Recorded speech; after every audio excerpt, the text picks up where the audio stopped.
Wonderful. I'm audible as well. Hello and welcome. I am Tom Chatfield. I'm the chair of ALCS, and it's my enormous pleasure to welcome you all here today to the RSA, to this beautiful room, and I think to what I hope will be a really fascinating discussion with a fantastic panel, a really great AGM, and an opportunity for authors, for us creators to come together to celebrate what has been going on, to ask questions, to be together and talk about the business of writing and being a writer. A very brief bit of housekeeping. There are no fire alarms planned for today, so if you hear a fire alarm, you should be alarmed. We have two fire exits, which have got green luminous things above them at the back and at the sides, the main steps you came in, and there's a lift available there. So if a fire alarm goes off, RSA staff will guide us out and lead us to the fire areas. In terms of the timings for today, I can just about understand that clock, which is very beautiful. So we will have our panel. We've got about an hour and a half for the panel.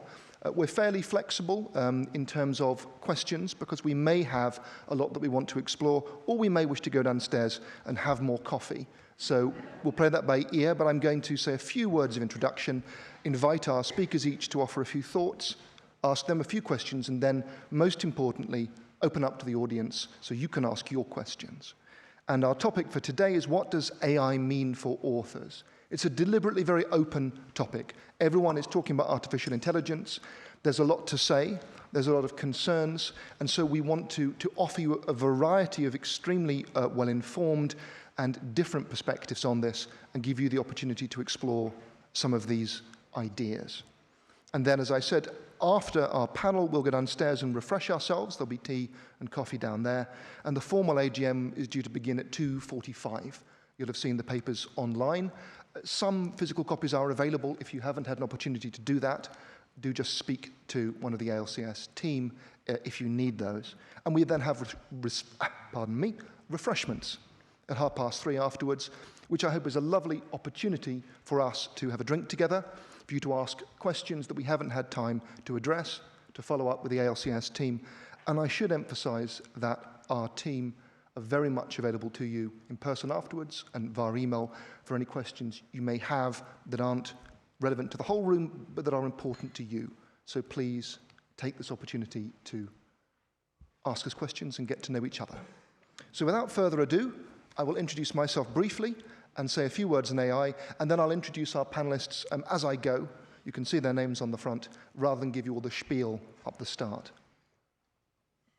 I'd also like to welcome all of those dialing in remotely.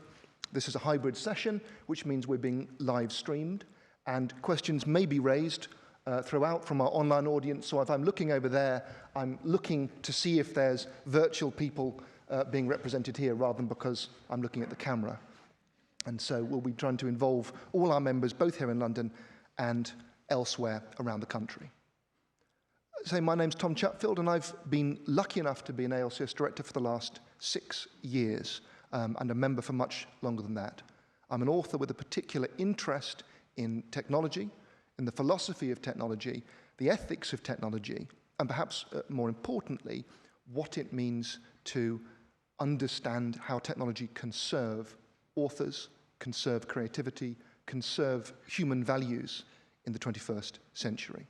And I became chair of ALCS relatively recently at this moment in time when these questions are very urgent, and it's my very great privilege to get to articulate, I think, the case for writing, for writers, for creativity, for copyright, as an absolutely integral part of society, as part of the ways in which a society knows itself, generates ideas, expresses itself, tells the stories that need to be told, and, as much as anything, generates enormous amounts of pleasure and value, all of which, I think, are under threat.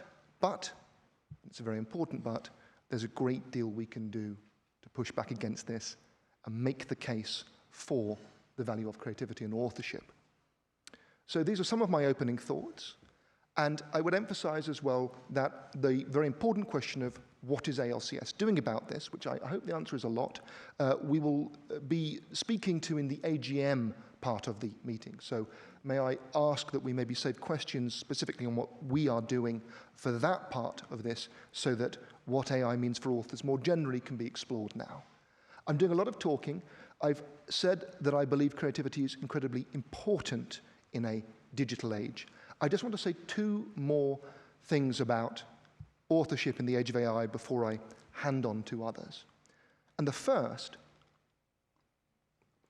is a word about what artificial intelligence is and isn't. There's a very varying degree, I think, of understanding of artificial intelligence in this room, in society as a whole. And that in itself is an enormous challenge. We have something very important, but very ill-defined, very poorly understood, and crucially, the understanding, I think, can be poor on both sides. So tech companies who know a lot about technology often know very little about writing, about language, about the creative act. They have often thought very little about the governance of data or the ethical deployment of their own technologies. They are not the all-seeing experts. They are expert in their field, but we are expert in our fields. And most importantly, AI is not anything like the human business of understanding or creation. The kind of models, as they're called, that are most significant now are generative AIs, large language models and other technologies that can generate seemingly original works, written works, visual works, audio, you name it. They're incredibly powerful and growing more powerful, but the way they work is fundamentally based upon predictions and patterns, not understanding, not symbolic representations, not ideas, and not research or experience or living in the world. Very large amounts of inputs, known as training sets, are ingested, a terrifyingly anthropomorphic word, and perhaps one we ought to challenge, by those who wish to train models. And again, train is perhaps a word we might wish to challenge. Thanks to recent developments in the field known as deep learning, which doesn't mean deep as in profound, it simply means many layers of correspondence within the model, what they're able to do is effectively like a turbocharged version of autocomplete. They're able to take the input that you prompt them with and the vast amount of data that they've been trained upon and produce what you might call a plausible extrapolation or response to this, a statistically plausible extension or reaction to this.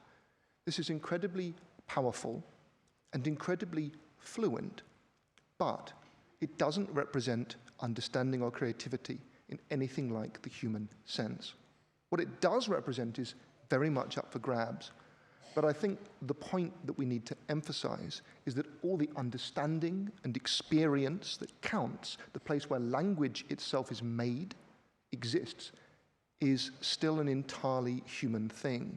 We are still the beginning and the end of everything that matters. And pragmatically speaking, one of the most important questions and challenges is the acknowledgement of what has been ingested.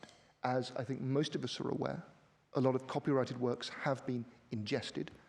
There was no permission for this. And very broadly and very bluntly, an AI trained upon things that we're not sure about, that it didn't have permission to use, cannot and should not be trusted ethically or legally. There are many debates about this, but I think the baseline position is that we deserve to know what has gone into these things, which are in their own ways wonderful and powerful, in order to be able to use and trust what comes out. And this is a challenge for those wanting to use it in business as much as for writers and others. So that's the first point I wanted to make. And the second point I wanted to make is simply that it's extremely important for us to do everything we can, I think, to demystify, to not think magically about technology. And although this may sound strange, that partly means playing with it in a controlled way. Don't feed your copyrighted books into it, please. But do, I would strongly encourage you, play around with the systems that are out there. Put in inputs, see what outputs you get. test their limits. Ask them about something you know a lot about, like, for example, yourself or someone you know. What you tend to get as a result of this is an astonishingly convincing but not quite accurate response, a fuzzy image, a kind of low-resolution glimpse of something plausible but not quite of this world. This fuzziness is a remarkable feature of most large language models, which tend to be the interface for generative AI. And it tells us something very important. It tells us that what we're getting is the average of the average text based on an input, a fuzzy image, an incredibly convincing, but on some level, untrustworthy, unreliable, or artificial thing. It's not based on a human act of witness, testimony, of creativity. It's based upon the aggregate of many such human acts. It's both more and much less than what we do.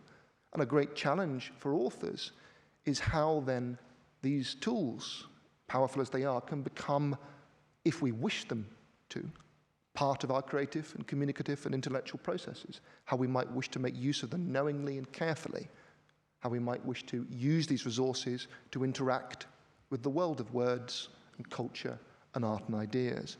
Crucially, this is something we need choice, informed choice about. Much more will be said about this later.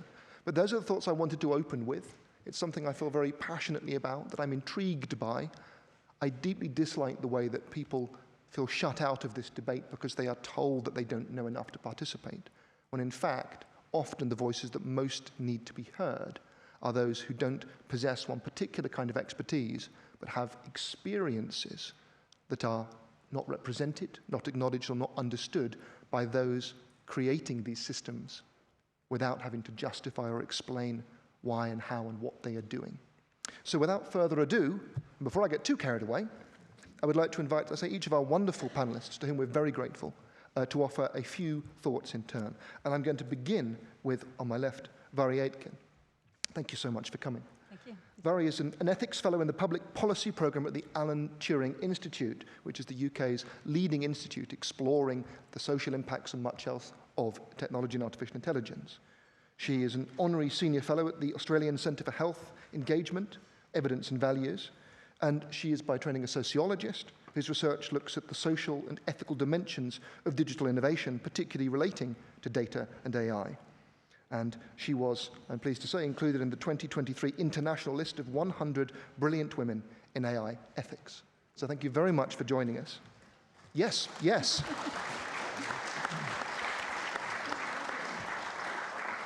And as I said, I wanted to leave this very open. And so my initial ask of our panelists is simply to share a few thoughts with the audience on what AI means for authors, some of the opportunities they see, some of the challenges they see. So, Mhairi, over to you. Thank you, Tom. And thank you. I'm really pleased to join you this afternoon and to take part in this important discussion. As Tom said, I work at the Alan Turing Institute, which is the National Institute for AI and Data Science. So for a number of years, my work is focused on kind of ethical and social issues around AI and data science. And this last year has been a very interesting year to be working in this field. It's been a very busy year. But it's been interesting, particularly because AI has been around for a long time. Generative AI is just one form of AI. There are many, many forms of AI. It's a very broad, a broad grouping of technologies. And many of the things that are included within that are quite mundane technologies, things we use every day, including things like spam filters on your emails, Siri, Alexa. AI is already integrated into our daily lives. But I think what happened a year ago, and it was pretty much exactly a year ago, 30th of November last year when ChatGPT was released, suddenly there's been this heightened public interest in AI, particularly generative AI. Generative AI is just one form of AI, as I say, but it's essentially forms of AI that can create new content, but we might debate debate the newness of that content, because, as Tom has said, essentially what these models are doing is regurgitating or replicating patterns within the data sets that they've been trained on. But the question for today of what this means for authors, I think, is a really interesting one and a really important one.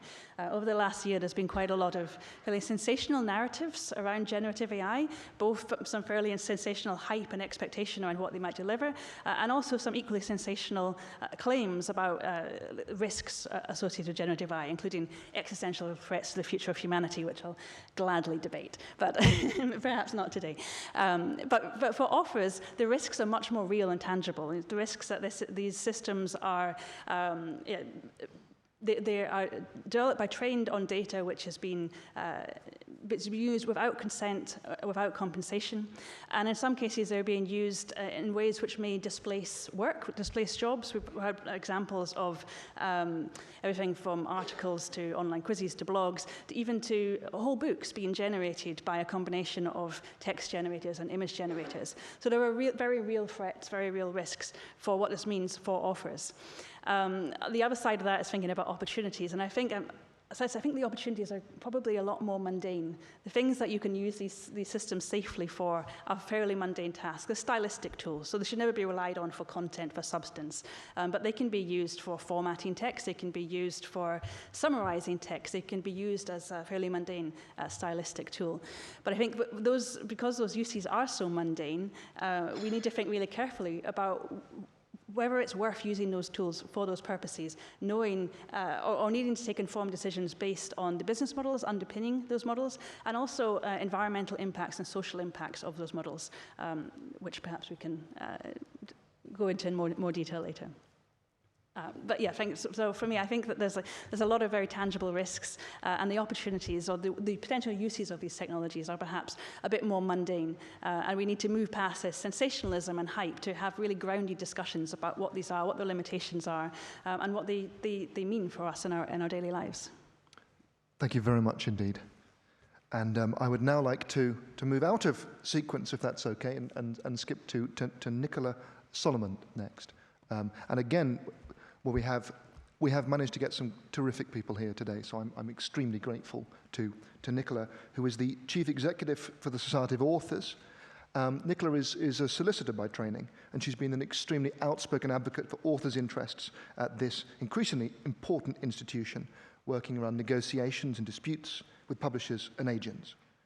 She's been at the Society of Authors since 2011. Before that, she was a solicitor with a specialism in intellectual property and media law, so she has deep expertise in this very important area. And you will consistently find her in the booksellers' list of the 100 most influential names in the book trade. As well as this, she is a deputy district judge, she's the chair of the Creators' Rights Alliance, and she sits on the board of the International Authors Forum and the British Copyright Council. So she has a great deal of expertise to bring, both intellectual and practical. Thank you very much, Nicola.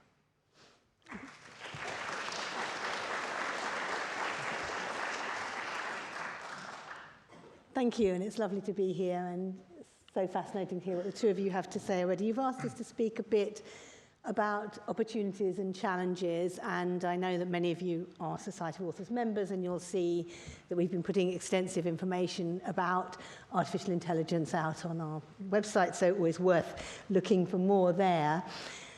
One of the things that I think is causing anxiety to the many authors, illustrators, translators, visual artists we have at the Society of Authors is the lack of knowledge, the fear of what's coming, but very much how quickly this digital disruption, and we've been talking about digital disruption probably for 20 years now, is happening. And a point that was made in a talk that Tom and I were in actually last week was it took 40 years to get to 10 million users of a telephone.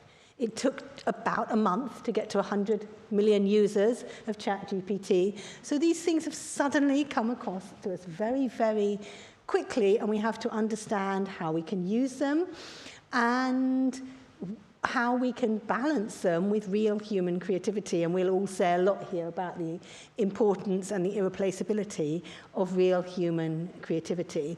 And And there are many issues. I'm going to start with our concerns, but I'm not going to. I'm going to start with the opportunities. You are creators. You are creative people.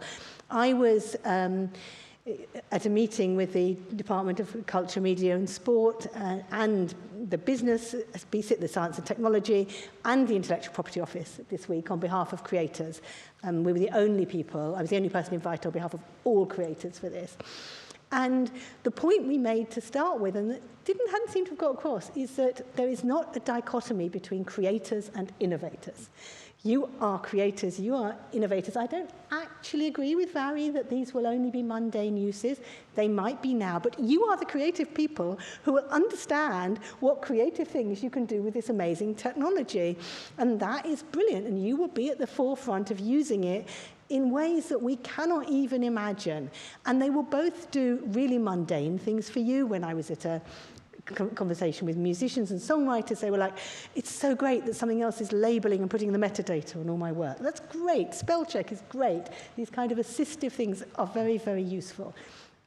So these are brilliant tools, and you should be, exactly as Tom says, using them and experimenting with them and taking them further, pushing them as far as they can go. But what are our concerns at the moment? And one of them is this enormous question. The Society of Authors is there to empower authors. How do we empower them? We make sure that your rights are protected. We make sure you get money for things, and we make sure you know what's going on, that you can control your work. None of this is being done in the way that this technology is being developed. There has been mass copying of creative work in order to create these large language models, and not only are creators not being paid for it, the large language models are claiming that they do not have to have consent for copyright. Now, one of the reasons government is so involved is that the creative industries are standing together in a way I've never seen, really, to point out this is just wrong. And it's especially just wrong given our own, in this country, strong copyright laws. And we need to fight for our strong copyright regime.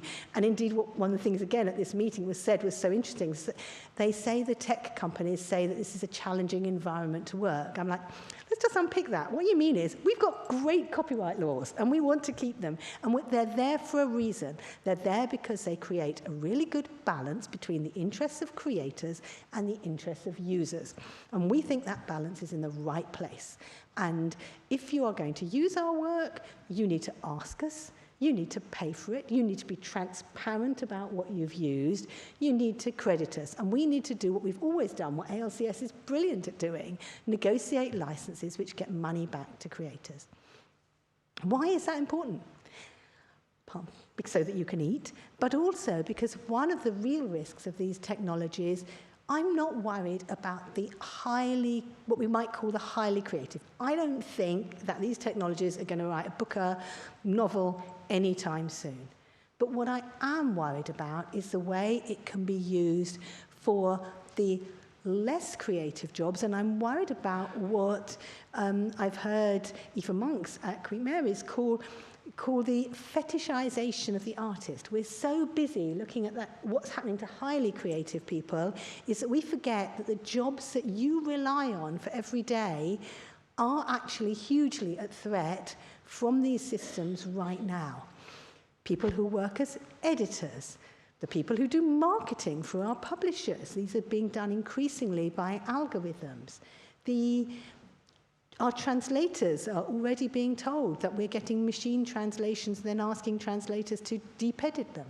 Our non-fiction writers are being given lumps of material and said, now you make this better and we'll pay you 1/6 of what we used to pay you before. KPMG reckons that 43% of writing jobs will go. So these are existential threats to the things that our members already, as many ALCS surveys will tell you, who are getting very little money for professional writing, can't cut their teeth on. This means that we will have a less diverse, less inclusive industry. It doesn't support the middle-list authors. It doesn't support emerging authors. We need to work out how we can do something which is fair and transitions. And the final thing I'm going to say at this point, because we have much more to discuss with, is one of these things these technologies are doing is increasingly making decisions. They will be looking at the slush pile. They're making decisions on the sales of your work and whether to use you again. We need humans to make decisions about what creative work goes into the world. We don't need algorithms to do it. That's just a starting thought. Fabulous. Thank you. Thank you very much. Last and very much not least, we are an authors organisation, and we have an extremely distinguished author with us in the form of Sathnam Sanghera. So thank you very much indeed for joining us. Among many other accomplishments, Sathnam has been shortlisted for the Costa Book Awards twice for his memoir, The Boy with the Top Knot, and his novel, Marriage Material. His third book, which you may very well have heard of, Empire Land, How Imperialism has Shaped Modern Britain, was an instant Sunday Times bestseller on release in 2021. It was named a Book of the Year at the 2022 British Book Awards, and it inspired Empire State of Mind, an acclaimed two-part documentary for Channel 4. He's been awarded 2 honorary doctorates. He's won numerous awards for his journalism. He was elected a Fellow of the Royal Society of Literature in 2016 and a Fellow of the Royal Historical Society in recognition of his contributions to historical scholarship earlier this year. I could go on. I probably embarrassed him and us, but we're very lucky to have him here. So thank you very much, Sathnam. Thank you. I realise there's a lot of authors here, probably, I can see a few who have achieved a lot more than me, so that's particularly embarrassing to have that read out. Anyway, on one level, obviously, AI is very exciting, isn't it? I mean, we've all been on ChatGPT. Get ChatGPT to write a poem about HS2 in the style of William Wordsworth and be amazed at the results. What factors led to the Opium Wars? And you get a pretty neat reply, right? Where's the best place to find parking near the Royal Society, which I did this morning. But as soon as you actually look at the results being displayed, they kind of fall apart. I mean, first of all, the poem, frankly, is shit, and is it plagiarized? It's absolutely impossible to tell. Also, crucially, everyone kind of knows it's AI. I mean, this is a major issue that I find it's turning up quite a lot. A friend of mine, who's the least romantic man in the world, recently produced a love poem for his wife, a sonnet. And guess what? She worked out within seconds it'd been made by AI. I was talking to a friend of mine who's a professor at university. He started getting his first AI essays, and, very eloquent, concise pieces of text, but you can tell immediately it's AI because there's no footnotes.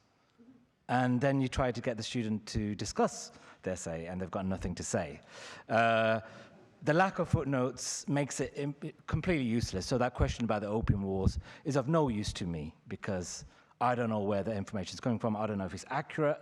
And yeah, it told me where to park, but I didn't trust it. So I had to go into another website to check it. So I'm not sure how useful it is at the moment. And actually, I was thinking about Alexa. Alexa, everyone's forgotten about Alexa. It was one of the first bits of proper AI, wasn't it? Not this kind of AI, but it was AI. And I use Alexa for 2 things, to play Radio 4 and to play Times Radio. That's all I use it for. But still, occasionally, it will play me a hip-hop station from Sweden for no reason. And I'm thinking, is this tech actually that good? Has it been slightly overhyped? But as an author, obviously, it upsets me that a lot of AI is being trained on books. There's a famous, is it the Books 13 data set?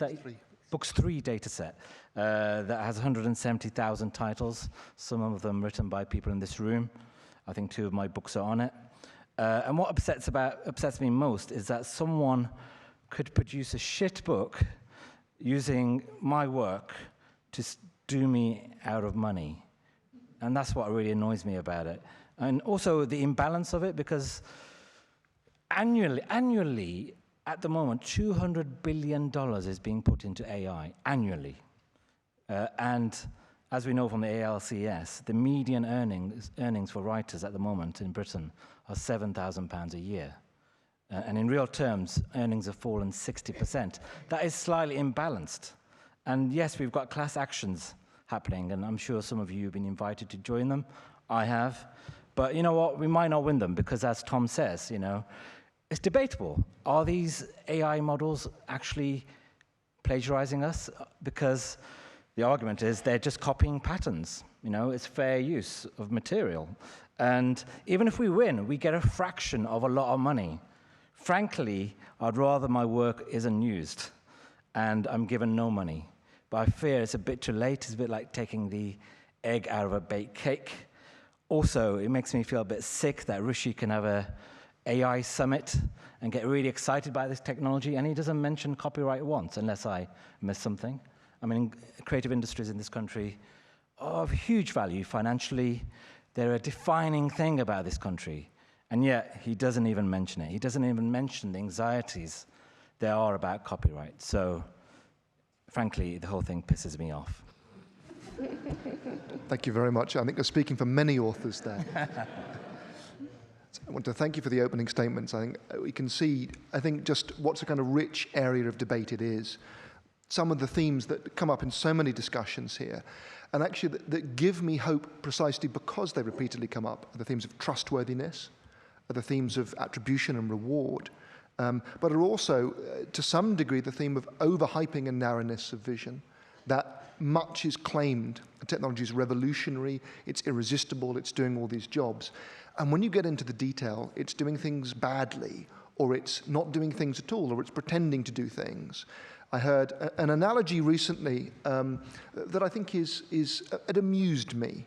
And it said that in some ways, a large language model is a bit like a certain class of politician, in that it's read a lot, it can talk convincingly about pretty much anything, but it's not very good at maths, and it has a very hazy relationship with the truth. You can change the wording of that to put whoever you like in it, but the differences are profound. So I want to open this up very, very shortly to the room because we'll have a lot of questions. But I guess I just had one question that I wanted to ask back to the panel, really.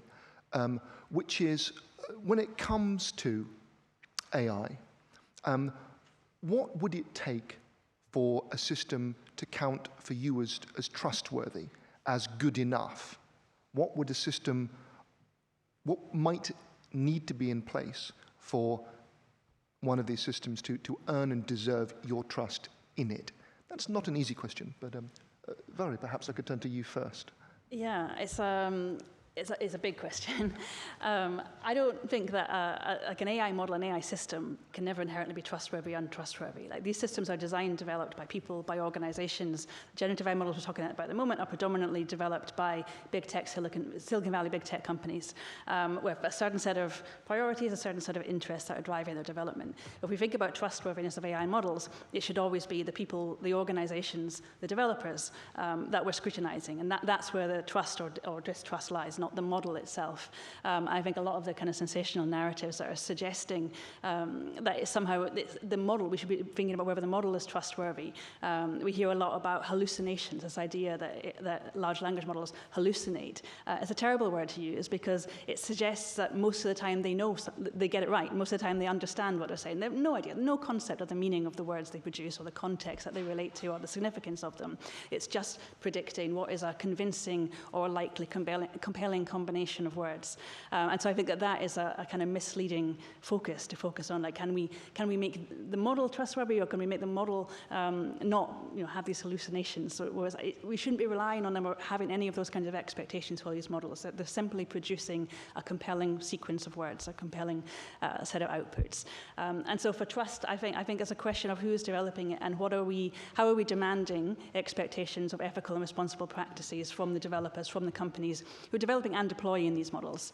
And also thinking about different business models, like what would it mean to not have generative AI models just being developed by big tech companies, mostly behind closed doors, but could we think about creative approaches of developing maybe smaller generative AI models for particular industries or particular sectors that would reflect the values and interests of those industries and sectors that are developing that for particular purposes, rather than as this big general purpose model that we have little control over. Thank you very much, Mhairi. It's a fantastic answer. Nicola or Sathnam, is there any thoughts you have on the question of trust? Yeah, I guess I don't want to sound like too much of a nerd, but I'd like footnotes, by which I mean I want to be able to work out where the information's coming from. I write history books, and I will not list any fact in my book without explaining where it comes from. I don't see why AI shouldn't do that. And once it does that, I also want to know whether the person has been paid. So footnotes and payment is what I would like to see. Fantastic. Nicola. Of course, you know, what happens is it does put in footnotes, and many of those university professors say to me they know it's been created by AI because it makes up footnotes. It puts things exactly in the format of what a footnote should be, but if you look through it, it's complete rubbish. Anyway, yeah, I mean, the same sort of ideas. I want authors to have control of what goes in and real choice. It's not just a question of payment. You should be able to decide if your work's used. I want transparency, both of so that you can check exactly what's gone into the training of anything, and transparency about what comes out, so that everything which is AI generated is labeled as AI generated, so that the consumer, no, this is actually a consumer trust issue as much as anything else. Compensation for people whose work's been used. I want to make sure we've got proper enforcement regimes, because if there are copyright infringements, they will basically be questions of pennies. So we need proper licensing regimes, and again, as I said, ALCS is very set up to negotiate those, but also the answer should be in the machine. It should be that if you put in a complaint, your work will be instantly removed and that you'll get an instant payment. Sitting as a judge, as I do in the intellectual property enterprise courts, I know it's not worth bringing claims, certainly worth bringing claims over 2 or 3 pence, which is what it is here. So we've got to make sure that payment comes through simple models. And I want a fair playing field on top of that. So even if the machine does all that and you're happy with it, we need to just think of a few other things. We need to think about fair tax regimes. At the moment, it's very cheap. If you buy if a company buys a new piece of technology, then it'll get capital allowances. It'll get for software. But if they employ a new person, they've got to pay national insurance. They've got to pay more tax. It actually is more expensive to pay a person than it is to buy a machine. That's not fair, particularly because one thing that governments seem to forget, we don't want our money to be in the hands of these big companies, particularly often US companies who don't pay tax here if they pay it at all. We want money to be in the hands of people, because that's what stimulates the economy. So it's not even good business sense to create machines and to put money together. And finally, we want to be judged by real people. And one more thing, we want to make sure that when we get all this, which is bits on which the creative industries are aligned, that money comes down to creators. And the way we need to do that is having regulation for fair contract terms, so that you cannot take away someone's do buyouts of people's copyright. You have to make sure that they get remunerated later if their work is used for things that you never expected it to be used for in the first place, or that gets a lot more money than it used to. And creators need to know where their work's been sold and how it's used, even if they have assigned copyright in it.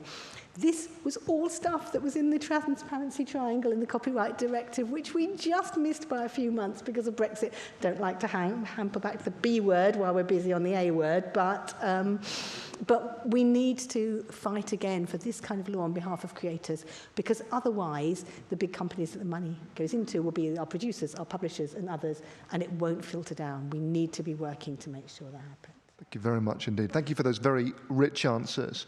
And I think I'm very, very glad indeed to have had such thoughtful answers, but also it seems to me to emphasize the fact that trust and trustworthiness are not some magical property that the right algorithm can have, and the inside of the black box is so beautiful that it will just do the right thing. That's a myth. That in the real world, being deserving trust and earning trust is about governance, is about incentives. It's about a particular organization that's regulated in a particular way. We have particular oversight. All the things that I think a lot of tech companies don't want people to talk about, which is the fact that they're not magic, and that the AI itself is not the site of a kind of ethical decision-making. It's the humans and how they're regulated and how they're governed and the obligations on them. And so I would encourage all of us, I think, to take heart from this, that it's not about understanding the intricacies of the inside. It's what we want and deserve from technology and the companies and the particular people deploying it. without further ado, I would love to open it up to the room for questions.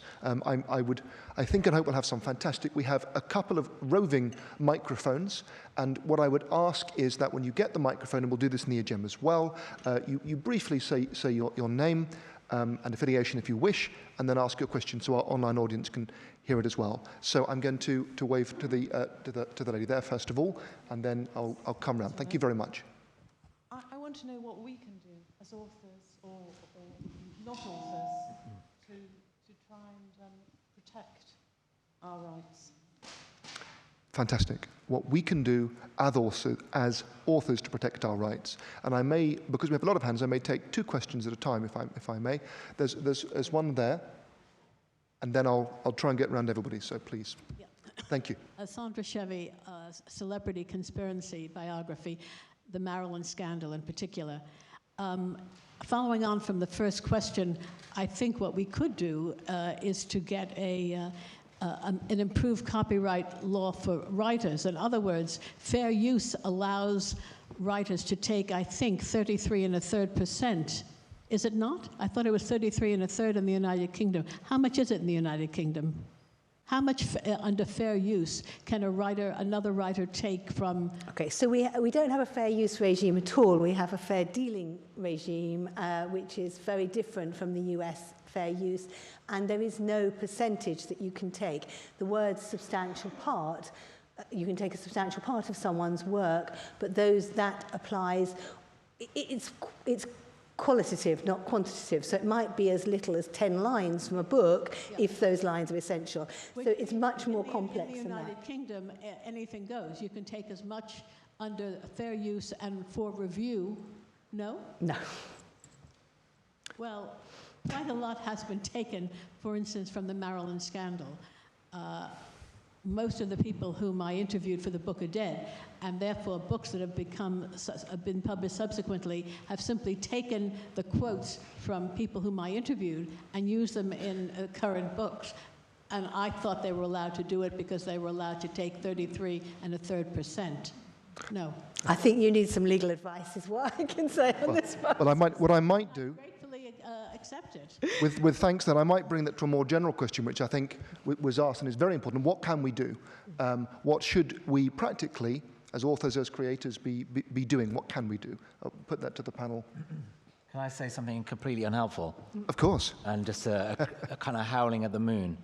I feel like we are slow and we've missed the boat in Britain. I feel like US screenwriters and actors have been on it. They've already got contracts which mention AI. And I feel like, I mean, God bless you guys, Society Authors and ALCS, but I feel like the government aren't saying anything about copyright. I feel like we've slightly missed the boat and it's too late. Have to get ourselves a new government. Thank you.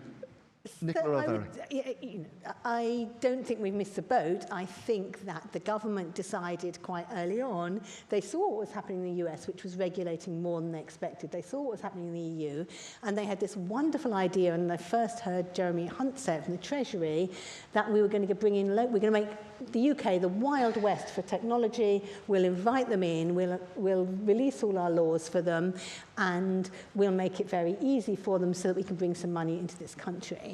And then we heard that echoed in other places. There's been huge pushback by the creative industries, not least to ask why they would be sacrificing an £118 billion creative industry exports for 3.4 billion technology exports. And actually those messages are being heard loud and clear because it suddenly occurred to them that we are one of the biggest exporters for the creative industries, that 1 in 5 people in London is employed in the creative industries. And I think we've pulled back a lot from that position, and we, ALCS, have been lobbying tremendously. I won't bore you with all the things that have changed since we started. But what you can do is a really different question. And one thing is, as I said, if you look on the Society of Authors website, there are things about speaking to your publishers, your producers, about better contract clauses and making sure those are in, writing to those big companies asking them not to use your work, signing up to letters that are being done by us, the Authors Guild and others, about uses of your work. And telling us about new uses that you find, telling us about things you're concerned about, things you find. Also doing some research for us. Exactly as Tom says, start asking questions of these machines. Can you tell me what's on page 33 of my novel? If you can download bits of your work, then that gives the lie to the suggestion that these are not infringing copyright. So ask it a few questions, and if you find it reproducing your work, send us a screenshot, because one of the things about these machines, they don't come up with the same answer every time. Send us a screenshot, send us a date. Just helps add to the evidence that we can get for copyright infringement. But there's plenty to do. Thank you very much. Anything to add on that, or we? And I suppose wanted to echo those points around the importance of mobilisation, the importance of shaping the agenda. Regulation and policy moves a lot slower than innovation, especially Silicon Valley, big tech innovation, but it is moving, and it's important that the policy landscape, that the regulatory landscape is shaped by the concerns that really matter. And there has been, over the last year, a lot of these kind of narratives that have really come from big tech organisations that have shifted it onto fairly sensational, unrealistic fears and claims, and we need to make sure that these discussions really remain fixed on the real risks, the real concerns relating to AI and generative AI. And there are lots of voices and lots of actors who are pushing to do that. And I think that the policy, the regulatory landscape is developing, and there are opportunities to feed into that. But it's important that we have strong voices that are making that case. Thank you very much. And I just want to emphasize that, and this is an important topic, that on the one hand, I think a bit of howling at the moon is entirely justified and maybe therapeutic as well. But I think it's interesting that when we come together, when organizations come together, the ask can in the longer term be surprisingly powerful. And I would absolutely urge you to talk to each other, to, as Nicola has said, to share your experiences, to organizations like us, the Society of Authors, the Association of Authors Agents, many others are coming together with very clear asks and very clear principles, and some in power and politics are listening, and the points are potentially very popular points that resonate with the public at large, that the creative industries and human creativity are not just accidental luxuries, they're core human activities. And I would say, actually, I take huge heart from what happened in America. It is incredible that some actors and some script writers, by striking, have got changes and have got really powerful AI points in their contracts. Ironic that, the deeply socialist United States of America have managed to do this. And we haven't. We have this government who are enthralled to AI. I mean, Rishi's obsessed with anything shiny. And this nerd doesn't see the value of creativity because, oh my God, it's full of North London liberals, who might not vote Conservative. Anyway. But I think everyone said about the conference, it's like what they wanted to deal with. It was almost all men. It's a big testosterone fuel. They might accidentally destroy the world for us. I want to get to some more questions. We can do that over coffee. I'll take two, please. May I take the gentleman and the lady there? If you say who you want to ask a question, and we'll try and take both of them together. Thank you very much.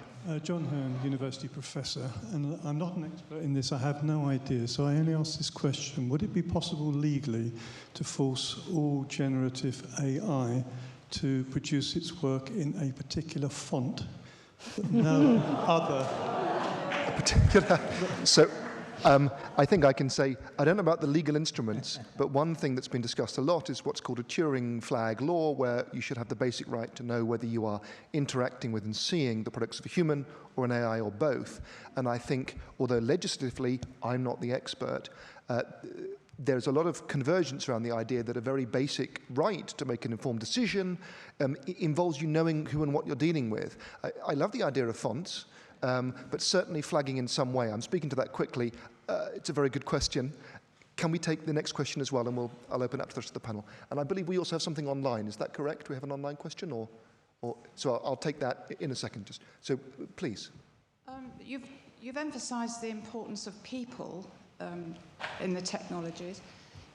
I've been following, but not very deeply, I have to say, because I haven't researched OpenAI, but the battle in America to get the bloke in charge, Sam, I've forgotten his name. Sam Altman. Yeah, to get him back into OpenAI. 700 people working for it said they would leave.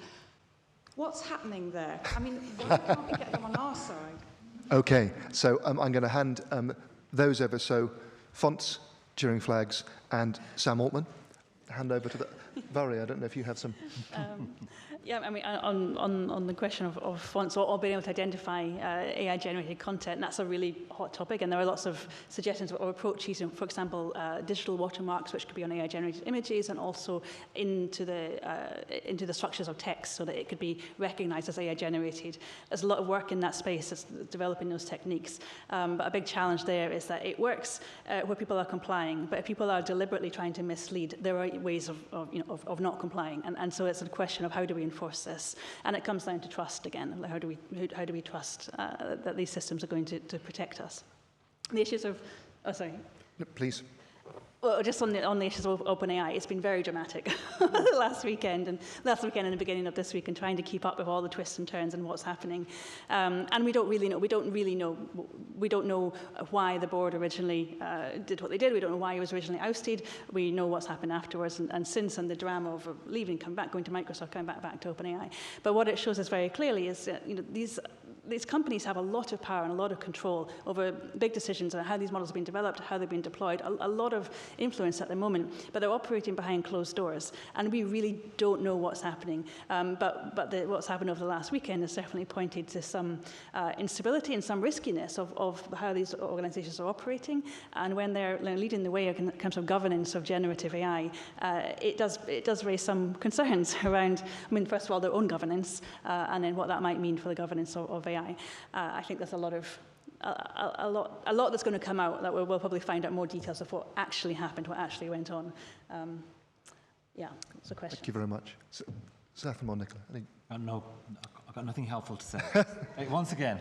Perfect. Well, in that case, Plenty of in that case, I would like to just quickly go to our online audience. We have one or two questions from online that we can bring into the room. Yeah, a couple of quick ones to mention. First of all, how can I find out whether my books have been used to train AI? I think this has sort of been touched on already. And a second one is, can moral rights under the Copyright Designs and Patents Act be used kind of to help our campaign here? Fantastic. So how do I find out if my books have been used, and moral rights? I'm going to put that straight to our panel. I've got something helpful to say about that. There's an article on The Atlantic which was all about the Books 3 data set. Google that. And there's a search thing in there where you can search your own name and work out whether these evil machines have nicked your work. I would just add to that the article on The Atlantic, then they carefully put behind a paywall, and but there are other ways to get to that same search. We've got the link on our website, so just have a look, and you can do it through that, because it went round it. I think that the article now, though, is behind a paywall.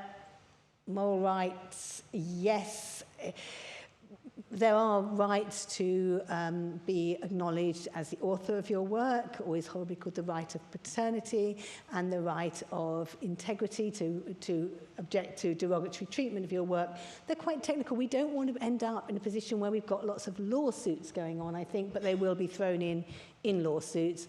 I think this is more a question, exactly as you say, of working on trust and protocols, and I think that some of those protocols about transparency are likely to be agreed, because one of the things we see, one of the things that's actually quite good about this whole OpenAI route is we are seeing less and less consumer trust in AI, probably some of it unfairly, but actually they might have, you said, money and power and control and influence, but what you've got is voice. And we saw that in the strike. We see that in 700 employees signing a letter and how much publicity that gets. So you can use your voices. Authors have a lot of possibility of speaking to other people, of understanding, of raising their concerns.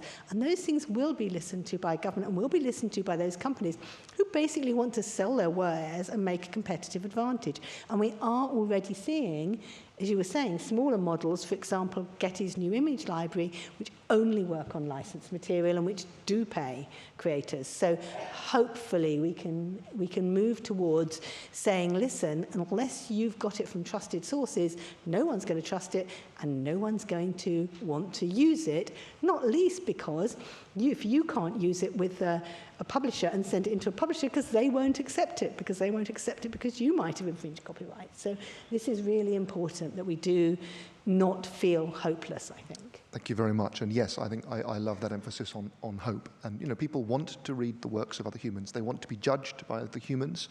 You know, the idea that because it can be done by a machine, it should be and people want it is empirically not true. I'd love to take a couple more questions from the room. Yes, please. So have a gentleman here and perhaps the ladies over there. Perhaps we have a lot of hands. Perhaps we can take 3 questions and then bring them to the panel. So this gentleman here, and we have two ladies who raised their hands over here. So if we can try and take 3 questions, I want to get as much out as possible. We won't have time to get through everything. We can continue our discussions later. Sir. Thank you very much. Simon Lewis, I'm an author and editor of school textbooks. But I was interested, Sathnam said that we had missed the boat regarding legislation. But clearly we need urgent legislation. So what's being done to lobby MPs at the moment to get this raised? Fantastic. Thank you very much. And the question's over here. Hi, I'm Abby Longstaff. I'm a children's writer and I'm on the management committee of the Society of Authors. Given that most of the copyright theft has already taken place, how much appetite is there to give some kind of reparations? Because we're talking about something that's happened in the past. And I did recently see some CEO of a big AI place saying, well, if we had to pay people, our profits would go down, which our shareholders would not like. So how much movement have we seen in terms of willingness to pay? Fantastic. Thank you very much. And actually, if I take the question behind you as well, and then we can... Cynthia from Live to the Max company. Is very interesting with the AI from time, but I am wondering if you know what is the goal, when it's going to end, and what will be happening to the world system. Excellent. Well, we can do those in 3 minutes, no problem. So we have 3 very good questions. Thank you very much. If we've missed the boat, then what? Reparations. The ingestion has happened, and the future of the world. So, over to the panel. Should I take the future of the world? Yes, please. Please. I actually don't know the answer, surprisingly.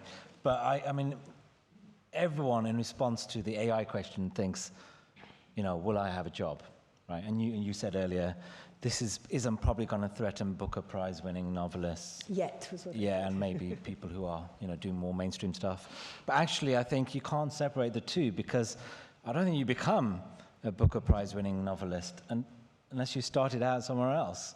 Most of us have done journalism or even business writing before we become literary writers. So I think we all need to care about what happens in the whole writing universe, and not just wonder about our particular elite or whatever level we're at.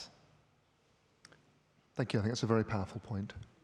I'd like to add something to that as well, which I, as the chair of the Creators' Rights Alliance, have been seeing a lot. When I spoke to the songwriters, they'd had a survey done on how those of them that were using AI were using AI. And what was really clear was that 50% who were using AI were using it for album covers. What that suggests is everyone thinks that their own area of creativity is wonderful and they couldn't possibly use AI for it. But it's okay if it's someone else's area of creativity. We have to work together. We can't be using stock photography that's created by AI or illustrations or working closely with equity on voice actors for audio. We all stand together in this. So that's graphic design, music, all these other areas are in exactly the same boat, and we can't just think that writing is sacred here. So that's one area on the end of the world. On the other areas, the Society of Authors, when I spoke to them at the beginning of this year and said I was being asked to do a lot for the Creators' Rights Alliance, and it was possibly going to be taking 2 days a week of time on AI issues, was this important, unanimously said, yes, this was important, and I, and with ALCS, with others, are lobbying constantly.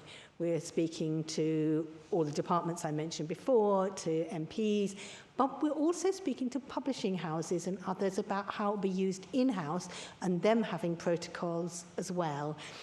And does it make a difference? Yes, I think it really has made a difference. I think we have seen a shift in the way government is thinking about this and engagement. And on your point for reparations, that is the area where you won't be surprised to learn that tech companies are not budging at all. The Intellectual Property Office said to us on Monday, we're doing quite well on things like transparency protocols. We're really not doing very well on the idea of licensing. You won't be surprised. And I'm afraid when they said we might pay going forward, my comment was, I'm afraid out loud, that is exactly like burgling my house and then coming back and offering to pay for the broken ornament you left behind. You have stolen most of the stuff already, and we are not going to engage until you tell us how you're going to pay for it. Thank you. Mhairi, any thoughts?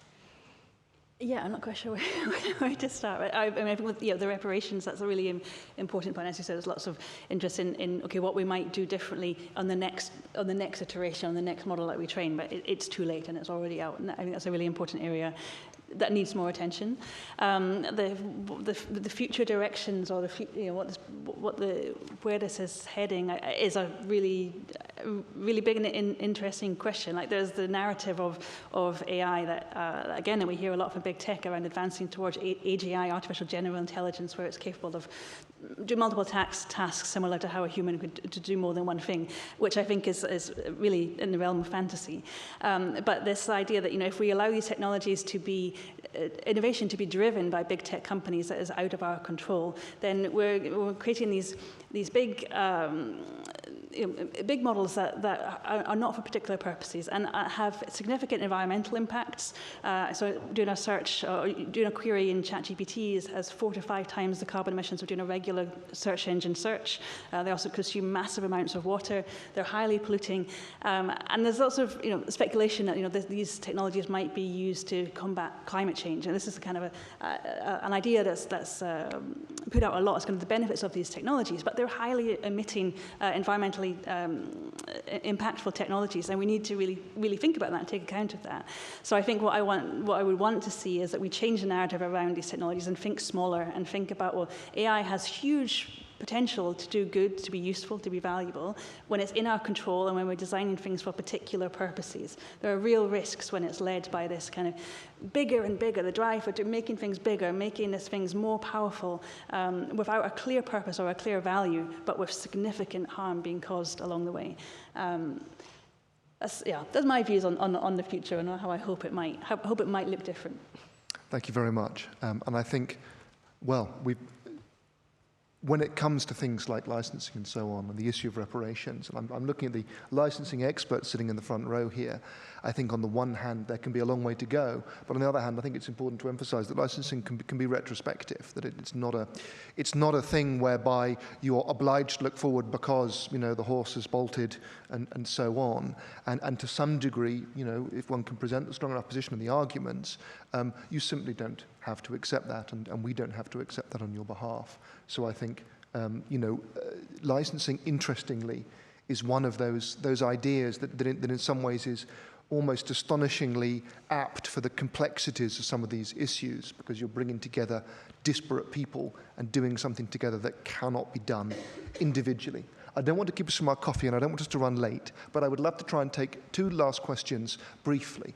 So there's a lady over there with her hand up, and the gentleman there in the blue top, and I'm going to apologise to those. Oh, well, there's one more hand here, so we'll try and take 3 then. And may I ask you to be relatively brief, and the rest we will try and touch upon in conversation later or follow up with us. Thank you. Thank you. We'll go first in the middle, then at the sides. Okay. Thank you.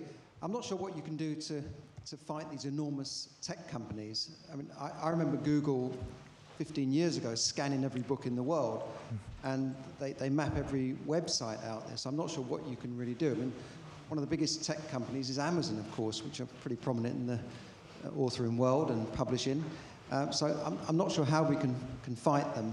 But will it affect jobs? I think it will take billions of jobs away, not just from authors and writers, but across the field, driving and all sorts of things, accounting, law. And of course, machines don't buy books. So if you take away those jobs, I don't know where the world's going to end.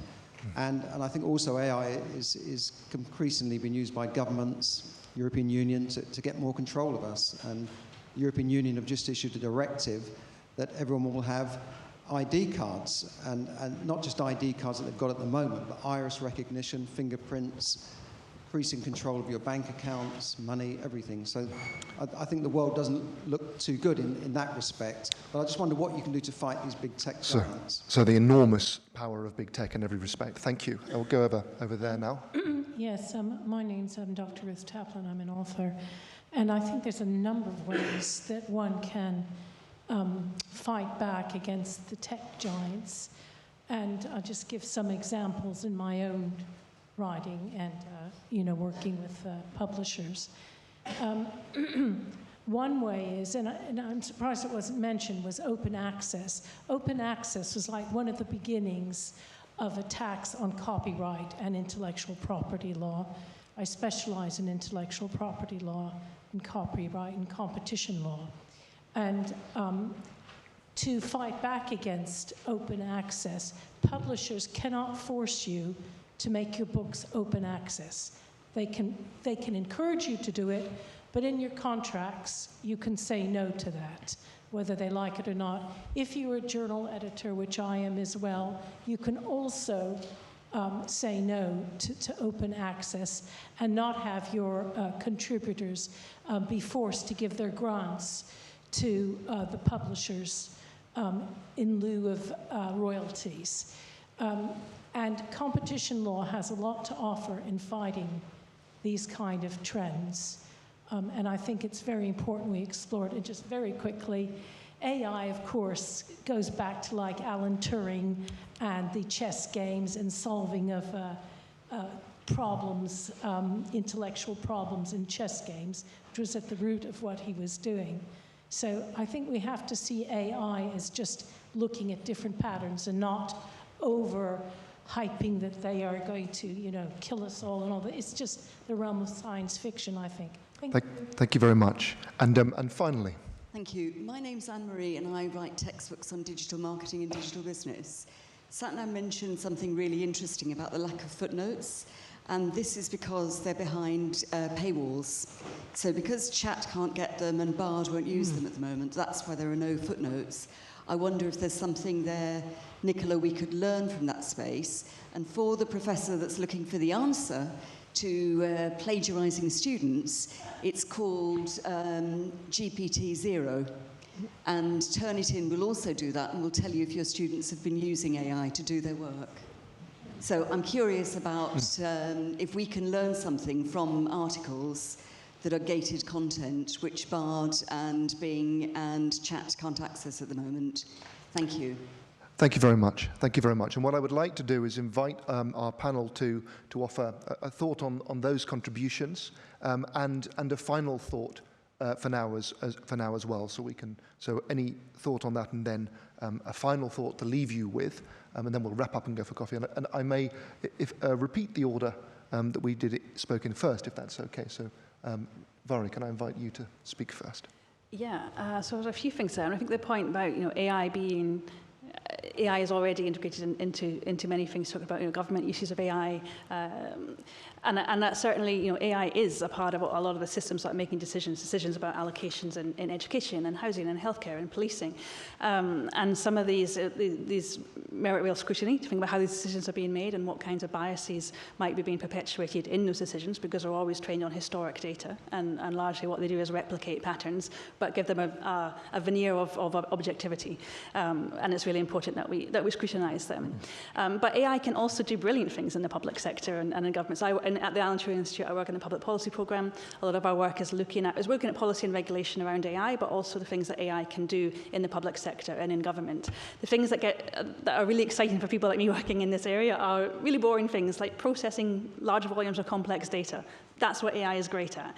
The problem is when you rely on it for a decision at the end of it. It always requires scrutiny, it always requires human oversight, but they can do really useful things in those sorts of ways. And I think that a lot of the comments that we've heard have been along those lines, that we need to get past all the hype and sensationalism and focus on these. These are computer programs. They can do certain things very well, certain narrow things very, very well. The problems are when we start to expect them to do more or rely on them to do more or believe that they can do more and they can't. And I think that's the point that I said at the beginning. I think for authors that maybe generative AI can perform some mundane tasks. The reason I think it's only mundane tasks is because when we look beyond mundane tasks and quickly, it's not so safe, it's not so reliable, and we need to think much more carefully about how we use that responsibly. But when we're thinking about AI as computer programs that can do some things very well, they're tools that we can use, and that we should only ever think of them as tools that we can use. Thank you very much indeed. Nicola. I mean, I completely agree with everything you say there, Mhairi. On the paywalls issue, yes, it is something that that some of the big companies are respecting paywalls. And again, if you look on our website, there are letters you can write to say, I don't want you using my work. And funnily enough, they are respecting them. Because why it comes down to, I'm not too end of the world pessimistic, mostly because none of us can live like that, is this. Those companies are huge and they've got influence, but they are incredibly concerned about public opinion. I'm speaking to Amazon this week. We have direct lines through to Amazon about their new program about offering KDP audio-narrated AI books. I suspect if we say to them, we don't think this is acceptable or we want these guidelines on it, they will do it because they are concerned. And in the end, they know you have voice. And I think one way for me to end is that we cannot forget all the way through, these are really useful tools. We can shape them the way we want. And the way to get what we want is to say what we want, because the pen, in the end, is still mightier than the sword. Thank you very much. Sathnam. Yeah, I guess I'd just end on a political or philosophical point, which is that I think we need to stop fetishizing this technology just for the sake of it. It's going to do amazing things. It's already doing amazing things. Already, AI is better at predicting the weather than existing systems. That's amazing. It's going to do amazing stuff in health. But this fetishization of technology and maths and science above everything else, which we have at the moment in this country, is absurd. And I think the way you face up to the challenge of AI is you be more human. The word human is in humanities. We've seen the diminishing of the humanities in history and philosophy and in the arts, and actually writing and literature and history are the way we defeat this stuff. And it's the way we remember who we are, which is human. Well, that is a fantastic note on which to end. So I would like you to join me in thanking our panelists, Nicola Solomon, Mhairi Aitken and Sathnam Sanghera. Thank you so much.